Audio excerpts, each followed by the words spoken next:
And sports is a dirty word. We want our stars to be humble, but what if you're in what my next guest calls a hellhole? What if your culture is so broken that you need a big ego, big enough to pull everyone out? Before he was a Hall of Famer, he was a force of nature from the U, that's Miami University, who brought the swagger to the Dallas Cowboys and helped build a dynasty. He's lived the highest of highs, the lowest of lows, and he's here to tell us why sometimes, just sometimes, a little ego is exactly what you need to win. So I just want to welcome in my guest, my big bro, during my time down to Dallas Mavericks, Michael Irvin, the emotional, the excited, the jubilant, I don't know. I can keep going on and on about my man Michael Irvin. What's up, my man? How you doing, brother? Jim, I appreciate that, man. Come on, I really man. do. And you know how I feel about you. You're my boy, and I love you, man. I'm my brother forever. And let me just tell people, every time Jim and I see each other, even when I haven't seen him in a minute, it's like we just saw each other yesterday. Hey, it's just like we met at the front door of Blackberries, man. We had to get up in there. You remember them days? Oh, come on, man. That was the old primetime 21 club that Deion gave his boy Blackberry. We turned into Blackberries, and that's where y'all got up in there. Oh, bro. Y'all finally let us play a little bit. Y'all let the poor little Dallas Mavericks play a little bit when the Cowboys was running everything in Big D. Oh, man. Come on, man. I'm so happy to be here with you, man. I really am, man. And I told your boy, man, talking about Micah, thanks for joining us. I said, Joker, stop messing around, man. Call me anytime. Call my peeps. They'll get it right for my boy anytime, man. You know you my boy, man. And I'm glad to see you doing your thing. Thank you, brother. I appreciate it, man. And, it's interesting, too, because we're going to get into a lot of the business side of what you've been doing, kind of the transformation of Michael Irvin, from the player to, now, well, not now, but on TV, of course, and the personality and everything you're doing, working with young men, also developing that. But, you've been real vocal lately, especially with the way the league is today, in particular with Micah Parsons, what happened and what went down in Dallas, with Jerry Jones and the Cowboys and the trade. I know you weren't happy with it, but more importantly, during your time compared to now, the leverage part of players, and you said you were disappointed that Micah didn't take full advantage of what he could have. How has it changed in your point of view from a guy holding out back in your day with leverage today and what Micah could have done a little differently in your opinion? Well, the only thing, nobody can fault the outcome on either side. I mean, honestly, every franchise is going to keep moving, and every player is trying to get as much as he could, and I understand all of that. All I've been trying to point out with all of it is, okay, then get what you want out of all of it. Let's make sure. And even, Michael's agent did a great job. But from what I understood, Michael told his agent he wanted to be in Dallas. Then I'm saying, if I gave you those instructions, then get me my money in Dallas. You know what I'm saying? Get me the money, because I wanted to have an afterlife and do things afterlife. I love Michael. His mom was still at the Cowboys game the other day. His family lives here in Dallas, and they're going to live here in Dallas for the rest of their lives. So, should I leave $1 million here on the table to have that situation over playing in another city while my whole family is going to live and stay in that other city that I used to be in? You understand what I'm saying? I'm saying when everybody's trying to show how great they are, the true level of your greatness is delivering what the man asked for. That's all I'm saying. And for football players, make sure you take control of your future and get what you want. I was the first person Micah Parsons met when he was at draft. I was broadcasting the draft. The first thing he said to me when he saw me, when he was walking down, he said, "I'm going to be just like you." I said, what? I swear to you, that's his first day. I'm going to be just like you. I really didn't even know who he was. I was studying wide receivers in the draft, but I heard about him and everything. And then you see his mom and dad, all of them had on blue. They wanted to be a Cowboy. And you got that and you got here and became a great player. I'm just saying, get what you want out of life, man. You're going to get a lot of money no matter where it is. Get what you wanted. If you wanted to be here, somehow they should have put egos aside and gave him what he wanted. But the ego, you talked about this, it goes both ways. Is ego on Jerry's side with regards to maybe not giving what he wanted fully to what Micah wanted? Then there was egos on the other side. Now, Micah ended up getting the contract he wanted. He got to Green Bay. It's not like he went to Jacksonville, somewhere that is not known for winning, and he doesn't have a chance to compete. It's not Dallas. But Jim, it's deeper than this. It's deeper than this. It's deeper than this. It's the same thing. What are we just talking about? It's what I tell young men. Like I talk to kids. That's going to college. Mm-hmm. And I'm at the University of Miami. They're going to college. And they live in Miami. Their whole family in Miami. And I said, okay, what do you want out of this? Do you want 4 years or 40 years out of it? Why are you asking me, or do you want to play at Miami, University of Miami, or do you want to go to West Virginia? Your family is in Miami. If you got an opportunity and a choice, given all things, you be where you're going to be forever. So you don't just get the 4 years in school, you get the 40 after that. Mm-hmm. You don't just get the 10 years in Green Bay, you get the 50 years after that in Dallas. You get all of it like I got all of it. I'm just trying to tell you. You see what I mean? It's bigger than the money. It's bigger than just the money, since we're all going to make a lot of money.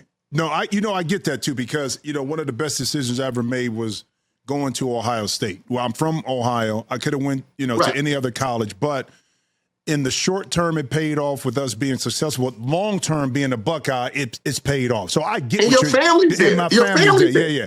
So when they walk around, they got some clout. Yeah, that's some family. Yeah, that's family. No, you see what I mean? Your family ain't going. I tell the kids, your family ain't going to West Virginia. You're going to get 4 years in that kid. Right. They ain't going to never get on the plane and go back to West Virginia. You know what I mean? And West Virginia might be a nice place. I'm just using it as an example. Mm-hmm. I'm just using it as an example, man. When I graduated from the University of Miami, I graduated after my junior year. I could have played another year. I did that so I can control my afterlife. When Green Bay called me with the 7th pick in the NFL draft, you heard Sterling Sharp talked about it. Oh, Green Bay, they called me. They had to call me because I was a junior graduating. That means if you drafted me and I didn't want to play for you, I can drop my class. I can drop a class, go back to summer school, pick that class back up, graduate, and you lose the draft pick, and then I apply for a supplemental draft. So when they called, I ain't got nothing against Green Bay. I just told them no way. Wow. No way. Because I wanted the afterlife, and I wanted a LA team, a New York team, or the biggest brand in sports, the Dallas Cowboys. And I landed here. I was directed, and I thought Michael was directed, and I wish they would have kept him in his direction. That's all I'm saying. I'm just maybe it's me personally. I get it. So when you were playing, and he had a $200 million podcast right here. I don't even hear about the podcast. $200 million. Well, if he'd have stayed in Dallas, okay, right? Because every time Michael said something, when I come on the show, the first thing they put up is Micah Parsons said this on his podcast. Okay, I get you.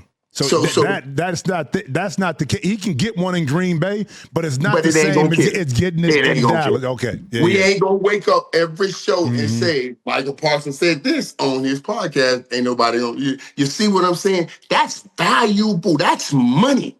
That is money. I'm trying to educate my people, our people, all people on money is not just green, the tender, not just that piece of paper that they tender. It's your eye gate, it's your ear gate, it's attention in this. We just got to get educated. But that's the part of it too. Being young too, and back in college, I knew what people were telling me about the long term, because they say if you're a Buckeye, long term is going to pay dividends at 18, 19 years old. I know, but I got an idea. When you get in the league, you got to know some of these franchises are, for life. Even if you may not be there your entire career, you can come back to it. I think, and I can't talk for Mike because you've been around it. Again, the ego part of not kind of getting what you want, how you want it, and maybe the conversations that he had with Jerry. Again, I said people got to be careful, and you know this, Mike. Right. Those intimate conversations that you have with an owner, people don't have. So it could have been some promises made in there that were broken, that were not adhered to that also led to that decision for him to kind of, force his hand to get out of Dallas. True? Right. Ego got in the way, and then words were said. And my concerns, and I talked about it on my locker room podcast. I said, Micah is like Michael. Micah is a lot like Michael. We're very emotional. Great emotional. You want all of that emotions working for you. And when I saw him and Jerry talking, I was like, this is great. This is great. This is great. Mm-hmm. But then all of a sudden they stopped talking. I guess the agent said, Michael, don't talk to Jerry anymore. Don't call him anymore. And then I started worrying because now you're going to take everything people are saying. And what we were talking about prior to coming on is now it's different. Remember, it used to just be CBS, NBC, and ABC. You had 3 networks that kind of gave us all the information. Now it's not like that anymore. You get what everybody's saying all the time. So now Micah, who's an emotional person like me, is listening to all the mess all the time. And they're getting farther and farther and farther and farther apart. And then it gets to a place where it got. Jerry said something to me on the podcast. He says, Michael, why don't you go get Michael and bring him in here? And I kind of blew that off. But when I look back, I'm vexed that I didn't do that. You didn't do it. Because right. I thought he was yelling. It's at a situation. So listen, when you were playing in this different, because here's the dynamic. How does it affect the team? We always say it as players, you got to get your money, right? But when you were playing, was there somebody in the locker room, you don't have to mention the name, but give me an example if it was, that contract was up, ready to play, either they held out or something happened, and if it happened, how did you as a leader have to handle that situation to kind of keep the team together, especially when it's important players? Well, right. Emmett, we're coming off winning the Super Bowl. Remember, Emmett missed the first 2 games. That's right. That was the first Super Bowl? Of that season. After we won the first Super Bowl, the next year, he missed the first 2 games of that season. And you're trying to get together. Everybody goes in and say, we'll win this game. We're going to be okay. Irvin Richards can get it done. And you try to get it done, even though we did not get it done. Sooner or later, your mind goes, why are we having to do this? And that's what Charles Haley said. Why we got to hope that we got somebody to get it done when somebody at home that we know can get it done? Let's just get it signed. But and then they did. They got the deal done. Jerry got the deal done with Emmett, but we all went in to talk to Jerry to get that deal done. And that's why I say I'm vexed that I did not hear what he was saying. I just didn't think it was that bad. But, I'm happy for Michael. I really am. I'm happy for him. I mean, he got his money. He got good money, and that's what he needed. But he was going to always get good money, And the reality is, everybody keeps saying it's $47 million. That's the new money. When they said $47 million a year in new money, that means next year, that's the average. Right now, for the 5 years total, it's $42 million average. And Jerry, I think, had 40.5 already on the table. I'm saying that gap ain't that big while you left. And after state taxes, and what you can make up on the back end by being a Cowboy and being there. Business later on, what you talked about before. Listen, so within that too, and it's interesting because of the Cowboys and the dynasty, and I love talking about this. I want you to take me in kind of from your perspective. We saw the wins, we saw the championships, but you said, and this is your quote, that, that for you, championships are forged when it becomes a football family. Okay. It is 2-part question here, because take me into, I think it was a time you were at the White House where you knew the bomb was real. Okay. You knew the bomb was real. That was then. But in today's world, because of free agency, it's harder to build that family atmosphere. So the first one, take me through that thought process, but how it relates in today's world. Well, okay. Like, even though, and coming out through all of, well, let me tell you where that statement comes from. First, let me break down why I said football teams and football organizations don't win championships. Only football families win championships. Because the road to a championship is never paved smoothly. It's only paved with peaks and valleys. This is the whole quote I give, or the whole statement I say. And understand, most people can handle the peaks, but when they hit the valley, we must determine. Because in the valley, football teams and football organizations start pointing fingers and fall apart. But in the valley, a football family comes closer together. And we come out better, and you go win championships. Why do you come closer together? Why do you come out better? Because of all of these moments we had off the field together. You see what I'm saying? That got us to the White House. That got us out on Thursday night, or every Sunday night after a game. We're all going to eat together because we're going to celebrate what we just did together. And our celebration is also preparation for next week. You see what I'm saying? Mm-hmm. This is how you build a championship. That time together. So when I'm eating with Big E on that Sunday after we just beat Detroit, I'm sitting here and I know I got Reggie White coming in 3 weeks. We're taking a bite of having a drink. We're happy right now. Yeah, we're celebrating the win. But I'm saying, big fella, we got Reggie White coming up in 3 weeks. What you gonna do? What you gonna do? So I'm prepared them. I'm prepared them. Are we in the White House with some girls hanging out having drinks? Hey, big fella. In 2 weeks, what you gonna do? You know what I'm saying? So you're preparing the mind. I tell people, in order to win championships, all we have to do, one man to another, is make a promise. I will get my job done today. As a football team and a leader, I got to make sure we're having moments to make that promise to each other. And that is having that dinner. You may get crazy, say, oh, they're crazy, but it was at the White House. Wherever we are together is the moment to make that promise. There is no such thing as individual, isolated success in football. This is why the promise is so important. In basketball, Jim, I can see you take that rebound off one board, dribble down behind your back, go shoot a three, or dunk it on the other rim. That's called individual isolated success. Ain't nobody help you did that. That was just you and you. Even in baseball, somebody can stand at home plate and slap that ball. Bam! That's individual isolated success all by themselves. In golf, same thing. Drop that putt. Doesn't exist in football.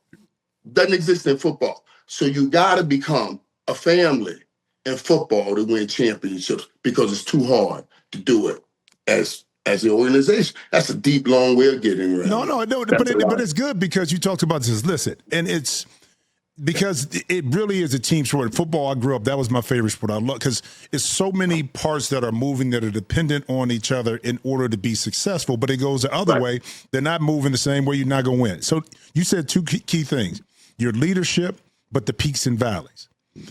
We know that you've been through a lot of stuff, Mike, through your career. As a leader, you're talking about winning and forging, and they got to hear your voice and they got to believe in you. Take me to the lowest moment that we know some other stuff that you talked about. Was there a point in your career where it was the lowest moment you had to sit back and kind of internalize it that you haven't shared, but at being a leader, you knew you had to get through it because your team depended on you? A couple of things that come to mind when you ask that question. I remember at first I couldn't physically just get it done. I was coming back off a knee injury, just like my third year. We're trying to build. I'm coming off my knee injury, and I've been working so hard at ACL. And oh my God, man, we were in La Jolla. We're practicing, I think, against the Chargers. And dude, Gilbert played cornerback. Oh man, I'm getting emotional thinking about it. Gilbert gets up. I'm thinking I'm healthy. I'm thinking I'm better. I want to get back into practice. I got this leadership. I got it. Let's go. We get into practice, man, and I said, let's go. We're going to go one-on-one. I'm ready. I'm back. Let's go. Man, I get up on the line, man. Gilbert, this dude gets up, just jams me to the ground. Dude, I scratch him. I was like, oh snap. I said, okay, wait. Let's go. Let's go again. Let's go again. Right? Right. Let's go again. Let's go again. Let's go again. I lined up. Damn. I said, God damn. Then I tried to run a route. He knocked the ball down. Man. I was so hot, You dog. having a bad day, partner. I got so bad, man. I wanted to fight the man. Turned into me wanting to fight the whole damn team. And then when my team looked at me and didn't want to go fight with me, I wanted to fight them. Like, what kind of, you know what I'm saying? Mm-hmm.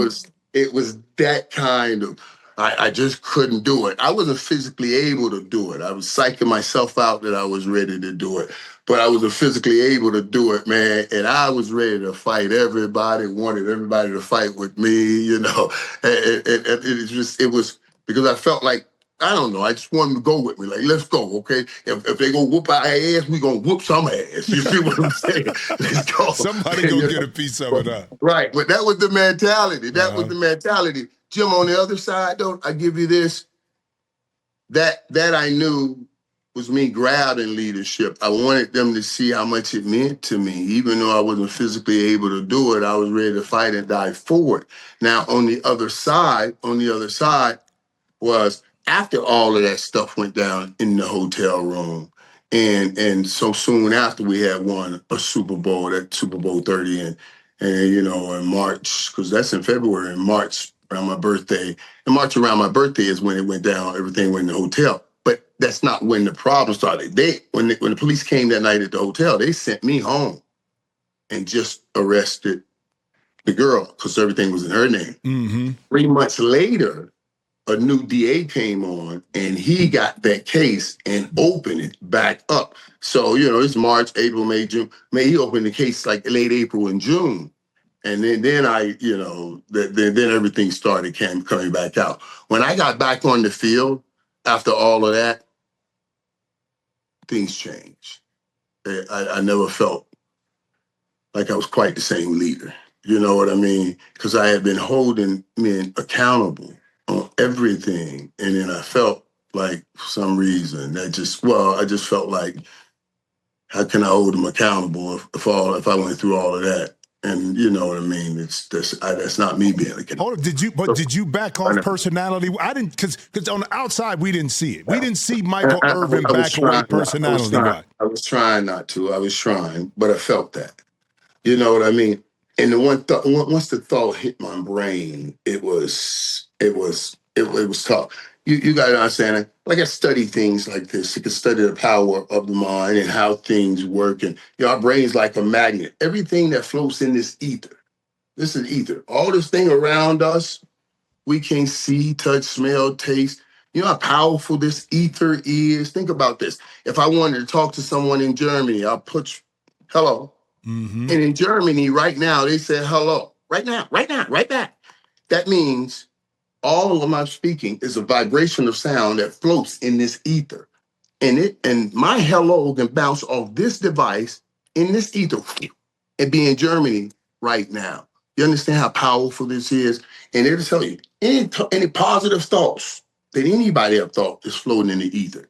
And every negative thought is floating in the ether. Mm-hmm. Your brain is a magnet. What are you pulling down? You see, once I started thinking that, then I started pulling more of that down. The negative thought, I'm not the same leader, same leader. And it affected me. It affected me greatly. I tell you what, my third year when I got hurt and I tore my ankle up and I didn't come back as the same player, I thought it affected my leadership too. Because one, I wasn't able to perform at the same level, so I didn't have the same kind of voice, even though they respected all the hard work. Right. But it was a difference, and I could feel it. And I put more onus on myself because I was so used to being this guy that could go out and lead, not just by voice, but by action.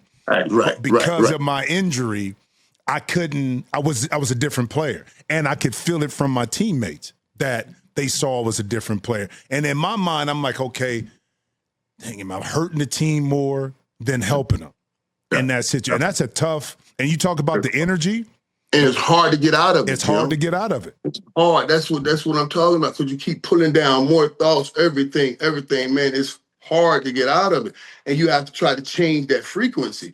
Everybody, whenever you're, man, whenever you're going through stuff like that, you got to try to change the frequency or you're just going to pull down more of it and more of it and more of it. And then you go on it, you go from feeling bad to staying in the bed to depression to almost suicide. Look at it, it just clocks backwards. So yeah, I'm always trying to laugh. I'm always trying to have a good time, Joe, because I'm trying to change that frequency. You see what I'm saying? I got you. But you've been through, and again, you get through that, and then you've been very open. It's a great transition in this, and kind of dealing with your wife and the Alzheimer's and everything that she has to deal with, and then you have to be the support, you have to be the rock, but at times you got to be. I know that affects you emotionally because you already said you're an emotional, person, but. Here is a couple things. You've been a caregiver for years. How has that fight kind of changed the definition? Again, we're talking about the ether of strength for you. You're known as the playmaker, but now you're a playmaker on a different kind of field over here. Yeah, but I've watched my wife, man, show me, an uncanny kind of a love.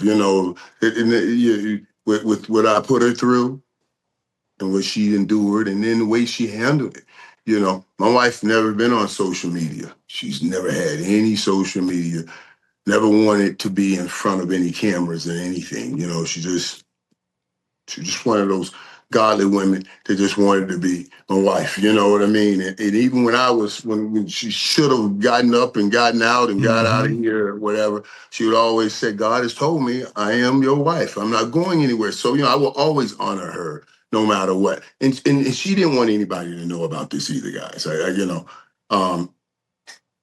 Because we had watched my mom and we had watched her mom. We built right here in this house. We have quarters because when we were in Miami, University of Miami, we all used to drive in the back over South Miami and see the big houses and dream about the houses we were going to get. That's right.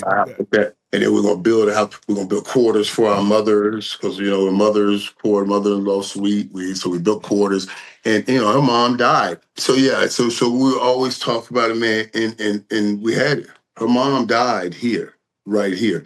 And she watched my mom from Alzheimer's, her mom from Alzheimer's. And when she first got sick, Jim, we were 49, about 49, just 10 years ago, and we thought it was menopause. For about the first year, going through the doctor and thinking it's menopause, but then we find out it's early onset. And that's when she was like, just don't tell anybody. I don't want anybody to know, because she just didn't want anybody to know. But we had some family issues and it got out. That is strong because, and I think you made a great point too. You said your humility, because you basically, I'm a quote, you said that you confessed everything to her, hoping that she'd fight. Right. So you could walk away, but instead she said, I'm your wife. Dude. You got to handle that with the man upstairs, huh? Understand how powerful that is, dude. Like, I'm coming home. I'm coming home now. All of this stuff at the hotel is breaking everywhere. I'm like, oh, God, I got to walk in the house, man. I got to get, I'm coming up with all kinds of arguments, all kinds of things, and really thinking when we get into this argument, I'm going to just bust back out the door and get back to it. You see what I mean? I'm really clocking the mind, man. When I walked in, and before I even got in the house, that's what she said. She said, don't say a word to me. God has told me I am your wife and I am not going anywhere. She said, but you have to make your peace with God. And dude, I'd much rather have a fight. You got to face reality of what it really is, right? Because she put the fight between me and me.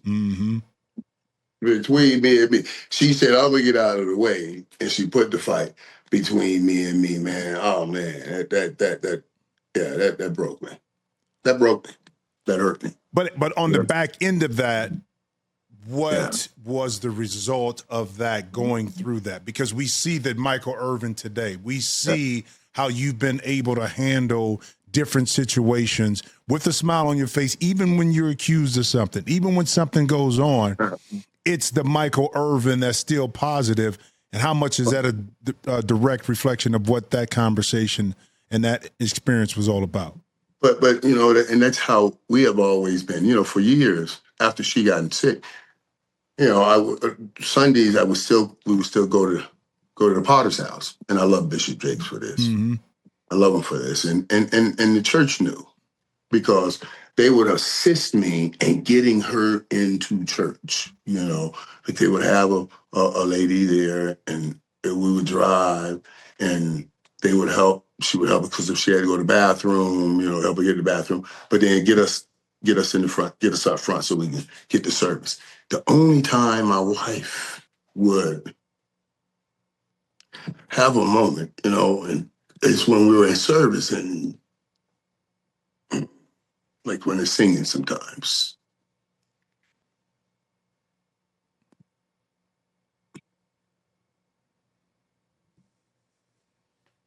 Like when they're singing spiritual music, you could see her in there, sometimes. So, so I would always try to make sure I go on Sundays, go to church with her, but then it got even too difficult to do that. But we had to about 5 years ago, to about 5 years ago. I'm sorry, I didn't mean to go there. No. I didn't mean to. But that was, probably the last time really you could see her in there. Powerful, man. But it would only be like in service. It's like, I would be sitting in that gym like, dang, just, like you go to church and you feel God and all of that and everybody. But when she get, and they're singing and she start, now when they started getting to the sermon, but when they're singing, it was just, that was beautiful. That was beautiful on a lot of levels. You know what I mean? To see the Spirit still talking to her like that, and she's still getting joy even in that situation. Yeah, and thank you for sharing that too, because I know it's difficult in those situations to relive and kind of go back through when someone you love is dealing with the health issues, and as powerful and as much gravitas and connections you have not to be able to step in and say, I got it, I'm gonna make sure it's better. That's a challenge all in itself too, because she has to deal with her own battle as you have to deal with yours. And as much as you want to give and give back and help, let's say physically, but you're there mentally. With me, Jim, like with that situation and with her, my whole thing was I just wanted to, like God has blessed us, and I've worked hard, and I want her to be able to enjoy what we worked for. And the hard part is seeing her like that without, and not knowing, I just think it's a horrible disease. These are mothers that spend their whole life trying to take care of their kids. And in the end, they won't even be able to recognize their kids.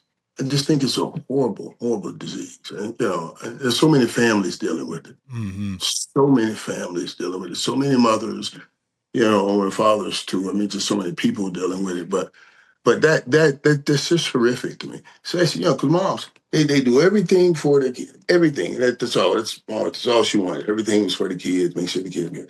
And then in the end, you can't recognize the kid that you've done everything for. I just think that's a vicious disease. Now, with that too, in your travels, and once you kind of just came to the forefront of what the family was dealing with, was it a connection with some other people that you didn't even know that were dealing with the same thing that kind of helped you walk through this transition? Well, it's interesting because, I, as a spiritual man, that's what the word says, spiritually. It says, confess one ye to another, pray ye one for the other. In this we shall find healing, because it tells us to share our journeys. And sharing our journeys, we'll see the strengthening places. We see what God has helped you and everything. We go to the Bible 2,000 years ago, read that instead of sharing now, reading this, because he's still writing the Bible. So that's why, I there are people here on Alzheimer's Association reached out to me, and you started and that's how you say, oh, okay, a lot of people dealing with this. This is, and even something good may come out of this finding out. Now, listen, I was vexed even when people found out Mm-hmm. because, you know, I was, yeah, because there are things that you go through with your mate that in those moments you and her may have shared, or you know what I mean? You want to hold that true, and it means something. It means something. She didn't want anyone to know. And for 8, 9 years, I was able to hold on to that until that situation happened. And then somebody else put it out.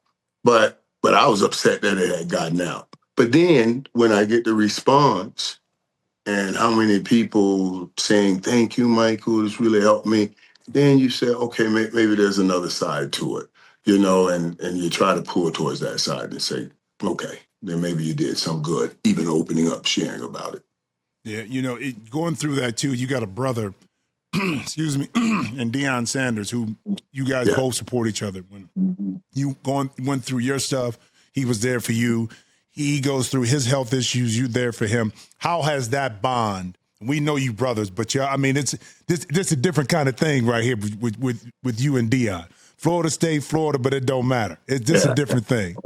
Well, we're boys, period. That's how I got him here too, right? Because you remember now, he had been in Atlanta and then been with San Francisco. And, right. And man, I knew on the field he had a fight with Eisen when they played each other. And then, I heard some things that went down in San Francisco between him and Jerry. And then when I called him, I said, hey, man, I don't know why, dude, come over here and play with me, man. Them Negroes ain't from Florida. They ain't from Florida. I said, what you playing with Rising and Rice for anyway, man? So and Deion and I, we met way back. We were in school and everything, man. So having the opportunity to get with him and play together with him, and I do love him, man. I love him so much because I'm older than Deion. But I call him my little big brother because Deion is that straight laced dude, that straight dude. He's a coolest dude, but Deion. Wait, back up. So you talking about the straight? Come on, this prime. But he said it though. It's prime time over here. Then it's Deion Sanders. So Deion is the straight one. Oh yeah. Prime. All of it. Deion or Prime ain't never drink. Chew, ain't gonna hang around with nobody there but that dude, but he hung around with me. And I There's always one. There's always one. Right. But he's so straight with it. And I honor him on that, man. It's so funny. It's so funny. Deion, Daryl Green, dude, like it's crazy how many dudes that you competed against that you really become such great friends with now. Like, Deion's my best friend. But I love Daryl. I love Aeneas Williams. All of these dudes that I compete against. It's like you get this mutual respect for each other that'll last forever. You know what I mean? Every year I see them dudes at the Hall of Fame. Man, it's just great things, man. It's great things because we knew what it took. We knew what we put into it. We knew what it was like going up against each other, and it just makes you brothers forever, man. But I love Deion, man. Deion came over here one time when I was going through all of that, man. I'll share this with you, dude. And when I'm wilding out one night, went out all night, and coming back home on the starter, and want to get back out there. And Deion, when I got ready to pull back out, Deion was in the driveway. I said, "What's up, man?" He said, "No, man." He said, "Dude, what's up, man? What you doing, man?" I said, "What do you mean? I'm just going." He said, "No, we ain't going nowhere, man. We're going to sit right here." I mean, the Joker bowled up, ready to fight. We ain't going nowhere right now, They keep me here. And so that's a brother. It's a brother that's going to come and tell you what you need to know when you need to know it. Now, hey, you wildin'. We'll stop this right now. You wilding, you know what I mean? And if you're going to get back out here wilding, you're going to have to do it over my dead body because we're going to swear right here. You know what I'm saying? So I'll always appreciate him for that. No, and it's amazing too. Again, the persona part of it, how you see Deion, especially those that grew up in the era with Deion. You think one thing, but he's told us over the years, that's one part of who I am. but this is the main part. What you're talking about right there, and I'm sure he's done that for other people too, with regards to being the voice of reason. Right, and I don't know why we do this as people, and why we think somebody with personality, oh, that means they're selfish or only care about themselves. And I don't always exuberant play. They're too, people think sometimes it's not just about, oh, I'm doing this to make you look bad. I do what I do to bring the best out of me. When I play hyped, I catch first down. That's not. I'm not trying to step on you. I'm trying to bring the best out of me. What brings the best out of you? So Deion, the prime time, that's what brings the best out of him. He had vision. Half stepping down the sideline. You want to say he's doing it against you? No, he's doing it for him. You see what I'm saying? So we like to think that somebody with that kind of cash, flash, and dash is selfish, but he's totally not that. And I'm talking about been doing this forever. When he was playing, he would go get kids that live in some place, I don't know where from. I come over to his house, he got these kids. I said, who are these? Are these my kid? And this. Uh-huh. Where you get these kids from, man? You over here, man. He pulled this kid from somewhere, and put him in a better school to give them opportunities to go play ball, to go get a scholarship. He's been doing this always. I mean, I said, how do these people give you their keys? how does it happen? Walk me through that part of it. He literally have them living with him, man. Right. So what he's doing, he's walking out his destiny, dude. He was doing it when he was playing. When he was playing, he was doing it, helping kids get there, and now he gets to go into it. So yeah, that's why my heart was broken on draft day. I know what he's put into all of this. I know what he's put into it. Yeah, but they're built for it, though. Right. I mean, it may not have happened the way they want it. Right. And you're right. They're built for it long term. And they turn it into something. They turn that mess into some form of greatness. Mm-hmm. Some kind of way is what I say. Then no doubt. So listen. So because you talked about relationship, I got a couple things I want to get a real quick, rapid questions for you right now. Right. Okay, you ready? I want to start. So toughest defensive back. Then we ain't talking about Deion because we already said it, that you had to play against. Mm-hmm. That's a lot in there, man. Man, I'll go Aeneas Williams. I beat him down all the time, and he kept showing back up. Yeah. So Aeneas Williams. He just kept. He's a Hall of Famer. I mean, we won a lot of games against, but boy, he kept showing back up. And then my wife and I, we would be over at Red Lobster. This was early that I grew at Red Lobster, Irvin off season, and here come Aeneas Williams walking in there. Right. I was like, dude, I said, baby, I've been beating this joker down. He just keep lining up. Man. He was strong, man. He was physical, man. That's my dog, man. He's a fighter, man. He's a fighter. And I respect that. I know how I was hitting across his head. It should have been some fouls, some flags thrown and everything. And he just kept showing right back up like, Mike, I ain't going nowhere. So I respect that. All right. On the 90s championship teams, who was probably maybe the most underrated player on those teams? I say to this day, Eric Williams is the most underrated player in the history of the National Football League. I don't care what you say. He should have been in the Hall of Fame. He should have been a first ballot Hall of Famer for what he did. And Eric Williams is the one that said, Reggie White, no more. He was the one, when you go back, Reggie White was throwing 300-pounders across the football field. Go look at the film until Big E, Eric Williams, got in the league and said, no more. Gotcha. So, okay, one word to describe Jimmy Johnson. A miracle. Okay. Same thing. One word to describe Jerry Jones. Jerry's a miracle too, man. A different miracle? Let me tell you something. Okay. Jimmy's a miracle because Jimmy took all of us kids that grew up in the ghettos of Florida and he brought us in. And when we were at Miami, the one thing he'd make us all do every Thursday night, right, we meet. He'd bring us some Whoppers or Big Macs and stuff, and we could not talk football. We can only talk about what we're going to do in our lives. beyond football. We couldn't talk football because we didn't have anybody in our homes that modeled any kind of a plan. So Jimmy would bring us in every Thursday night and make us meet.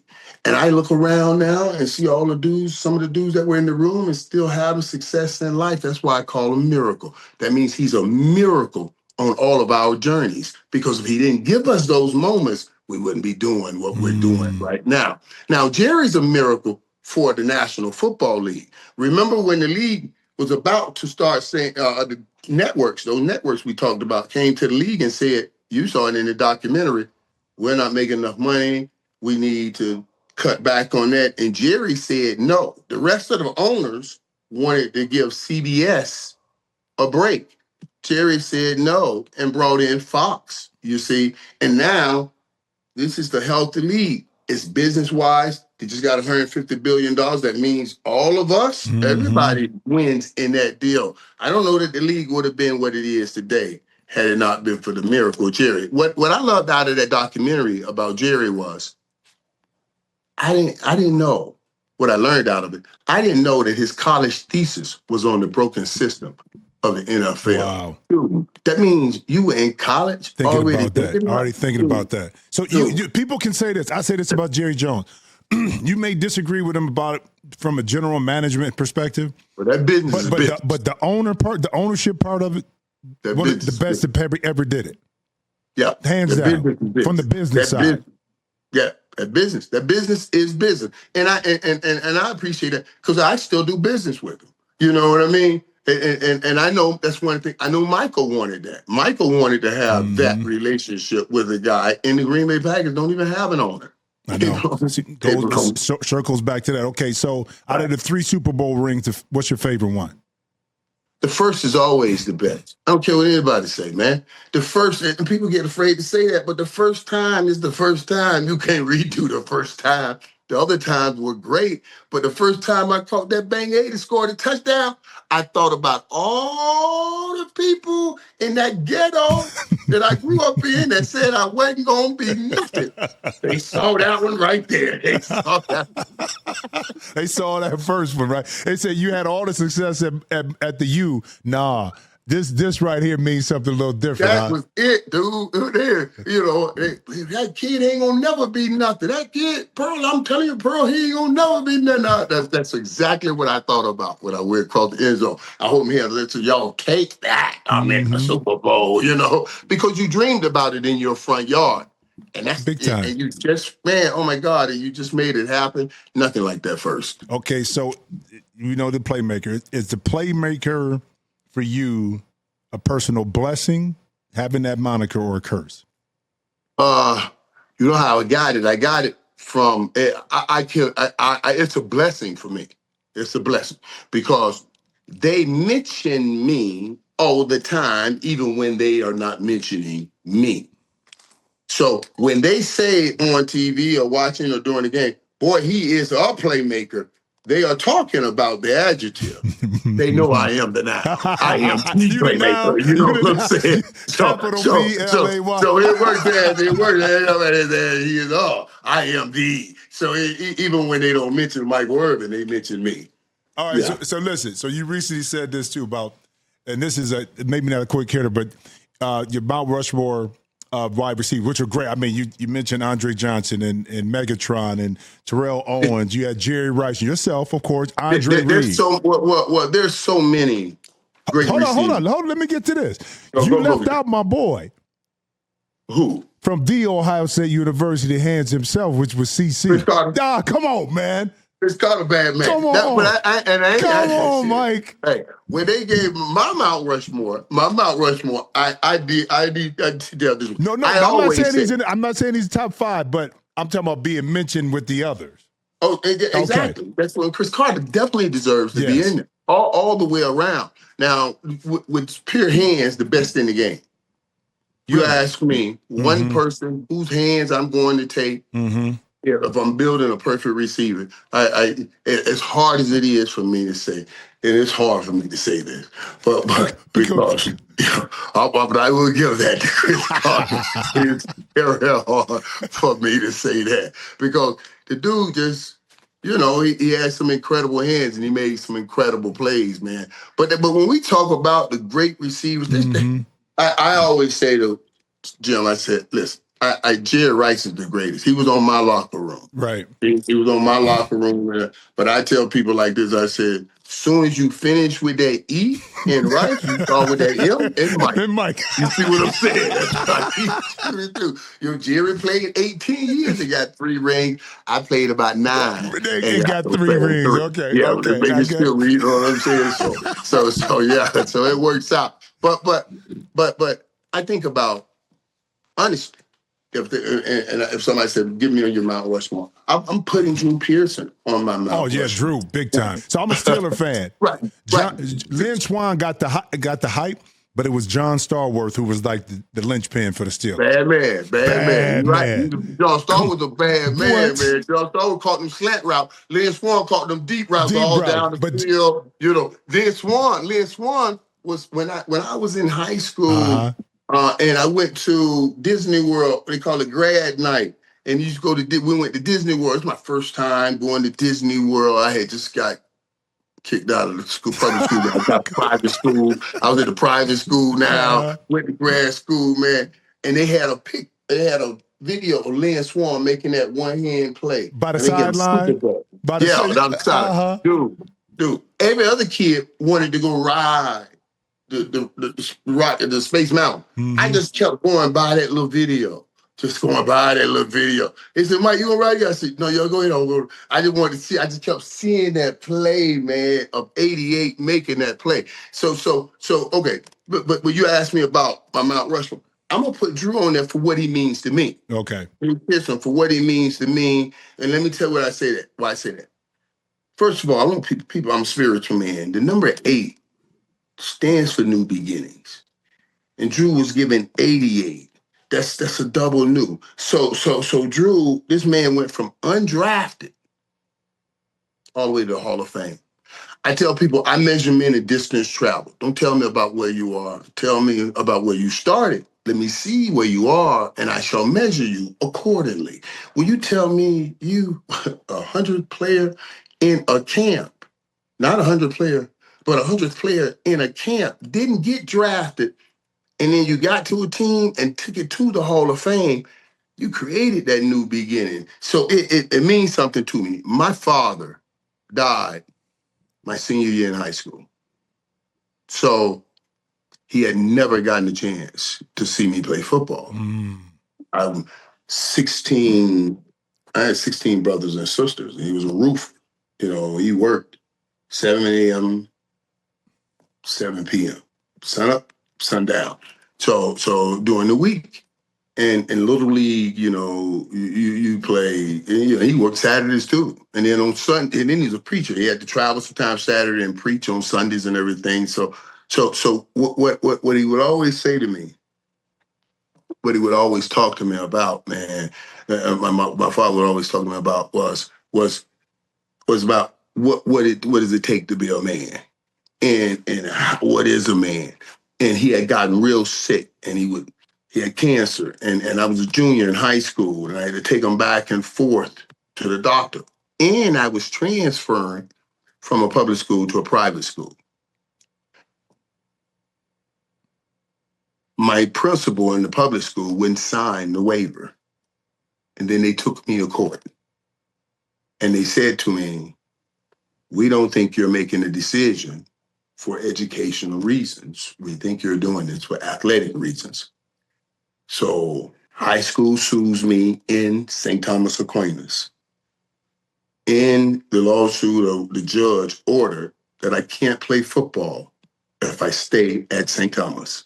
But I can play if I go back to the public school where I've been kicked out, I'm failing there, doing well, you know what I'm saying? Oh, you can play if you go back there.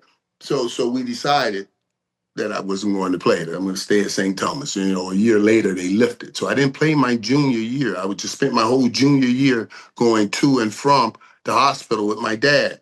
My senior year, before my first game, my dad died. My first year, and he was saying, "I'm so proud you made this decision, son. You're doing the right thing. I'm going to be there for the first game, but he wasn't. So it's from high school, and that's the first time I played wide receiver. It was my senior year in high school, the first time I played wide receiver. Before then, I was a defensive end and a tight end. St. Thomas moved me in my senior year, and so then I go on to get to the NFL. My dad and I watched the Dallas Cowboys play every weekend. His favorite player was Drew Pearson. Called Clutch.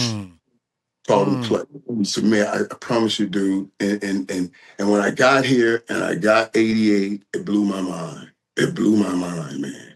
I'm telling you, I was crying, thinking about like, wow. Every time I made a play, I can envision me watching the game with my dad and how he acted when Drew made like the play. When Drew made the Hail Mary, because he always jumped up. That's how I would play. That's how I would attach that. So, Drew holds a special spot because he motivated me. He gave me to put the number on me, and then he motivated me again. You know what I'm saying? And he told me when he gave me the number, he said, "Don't do what I did, do better."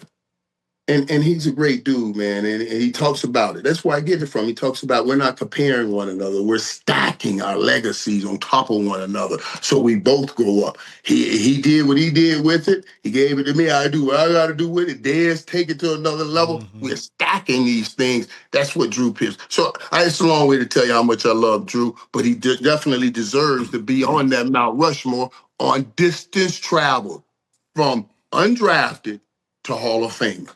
That 88 deserves to be on that. Well, and that's the beauty of it, Mike, is because it's your list. So your impact and what these people mean to you is different than everybody else's. And that journey you talked about, before we get out of here, I want to say this. So with everything you've been through, if you could go back and tell that 15-year-old boy who was eating those mayonnaise sandwiches back there in Fort Lauderdale, okay, about the journey ahead, what would you tell him? You manage best you can, what you can.